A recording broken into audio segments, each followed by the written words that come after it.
নমস্কার সমস্ত দর্শক মণ্ডলী, সমস্ত শিক্ষক সাথী।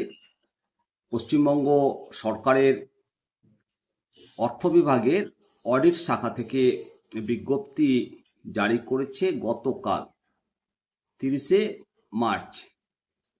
অত্যন্ত গুরুত্বপূর্ণ বিজ্ঞপ্তি।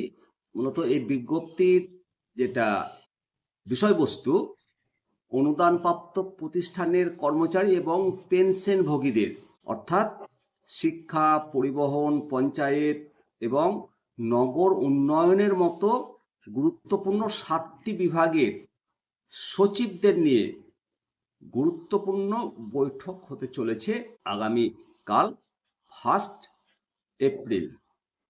এই বৈঠকে বকেয়া ডিএ অনুদানপ্রাপ্ত প্রতিষ্ঠানের সমস্ত কর্মচারী এবং পেনশনভোগীদের এপ্রিল 2008 থেকে ডিসেম্বর 2019 পর্যন্ত এই সময়ের বকেয়া ডিএ এবং ডিআর প্রদানের জরুরি প্রস্তুতি নিচ্ছে।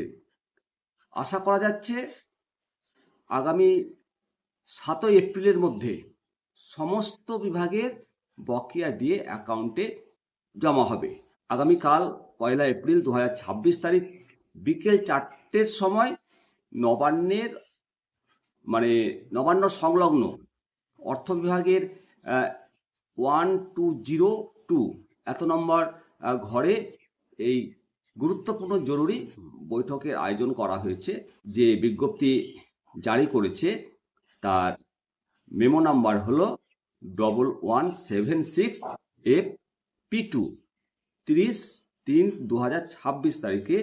এখানে যে সমস্ত বিভাগকে চিঠিটা করা হয়েছে, the additional chief secretary higher secondary higher education department এবং the additional chief secretary school education department, the additional chief secretary library and mass education department, the principal secretary minority affairs and madrasa education, the principal secretary urban development and municipal affairs, the secretary transport department, the secretary panchayat and rural department।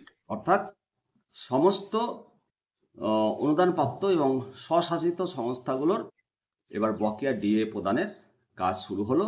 লক্ষ্যমাত্রা 1 April থেকে এপ্রিলের 7 তারিখের মধ্যে অ্যাকাউন্টে জমা করার। অবশ্যই আপনাদের মতামত জানাবেন। ভালো থাকবেন। জয় হিন্দ, জয় ভারত, বন্দে মাতরম, ভারত মাতা কি জয়।